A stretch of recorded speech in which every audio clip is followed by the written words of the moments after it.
La viruela del mono, también conocida como monkeypox, es una enfermedad endémica de África Central y Occidental. Los primeros casos en humanos fueron detectados en 1970, aunque el virus ya había sido aislado antes en una muestra de tejido de mono, de allí deriva su nombre. Los simios, al igual que el ser humano, son hospedadores accidentales. El reservorio es desconocido, pero se supone que son roedores. Se diferencia de la viruela del siglo pasado, que provocó 300 millones de muertes en el mundo. Esta logró ser erradicada con una vacuna. La Organización Mundial de la Salud emitió una alerta este mes por la aparición de casos en Europa, principalmente España e Inglaterra. Esto se debe a que los casos se detectaron fuera del área endémica. También se encuentran en estudio otras vías de transmisión que no son las habituales, es decir, de un animal al ser humano. En Reino Unido ya se confirmaron 101 casos. Autoridades sanitarias categorizaron a esta patología como enfermedad infecciosa de consecuencias críticas, por precaución. Todos los pacientes permanecen bajo estricto aislamiento. Todos los días se actualizan pautas y guías sobre cómo abordar la enfermedad. Por el momento, los agentes de salud deben extremar sus medidas de protección personal. Antes de continuar, para no perderte de más noticias, misterios y curiosidades, te pido que te suscribas, des like, activa la campanita y comenta. Gracias. ¿Cuál es la definición de caso sospechoso? La última definición de las autoridades sanitarias de Reino Unido consideran un caso posible a una persona que presentó fiebre, más de 38,5 grados, escalofríos, cefalea, agotamiento, mialgia, artralgia, linfadenopatías, ganglios inflamados, y que ha estado en contacto con un caso confirmado en los últimos 21 días.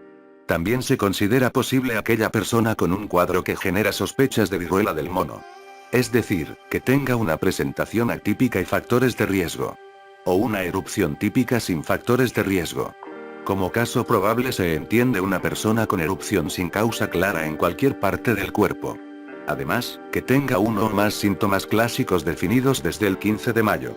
A esto hay que sumarle vínculo con un caso confirmado o probable desde los últimos 21 días previos al inicio de síntomas. Un antecedente de viaje reciente a África Central u Occidental. Homosexuales, hombres que tienen sexo con hombres y gays. La mayoría de las pústulas, ampollas, son indoloras. Los casos sospechosos que se atienden en el hospital reciben una interconsulta, ya sea con un infectólogo o con un especialista en VIH o infecciones de transmisión sexual. La mayoría de los casos detectados son hombres que tienen sexo con hombres, pero la infección no está limitada únicamente a esa población. También se encontraron casos en mujeres, niños y grupos familiares. ¿Quiénes se internan? Las autoridades sanitarias definieron un criterio de riesgo basado en 5 componentes. Primero ingresan las personas que tienen antecedentes de enfermedad grave. Además investigamos si tienen síntomas respiratorios y complicaciones en el sistema nervioso central. También se internan las personas con inmunocompromiso, embarazadas y menores de 16 años, por precaución, informó la especialista en la charla. Las personas que tienen lesiones cutáneas diseminadas en más de 10 lugares involucrados se consideran de riesgo. Así como aquellos que no pueden garantizar el aislamiento domiciliario. Se consideran de bajo riesgo aquellas personas que no tienen contacto con poblaciones vulnerables y pueden respetar el aislamiento. Los llamamos todos los días para controlar la evolución, agregó Gonzalo. La infectóloga explicó que todos los casos se discuten diariamente a través de una red interdisciplinaria. La mayoría se recupera bien, informó. Existe una vacuna, MVA, que se utiliza como profilaxis después de la infección. Se está analizando colocarla antes, como prevención, pero en este momento las dosis se priorizan para personal de salud expuesto. ¿Cuáles son las vías más frecuentes de contagio?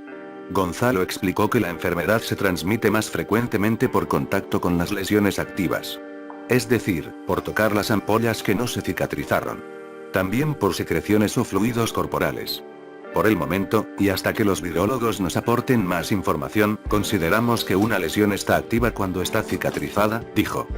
Todos los pacientes deben permanecer aislados hasta que puedan certificar ausencia del virus en 2 pruebas de PCR espaciadas por 48 horas.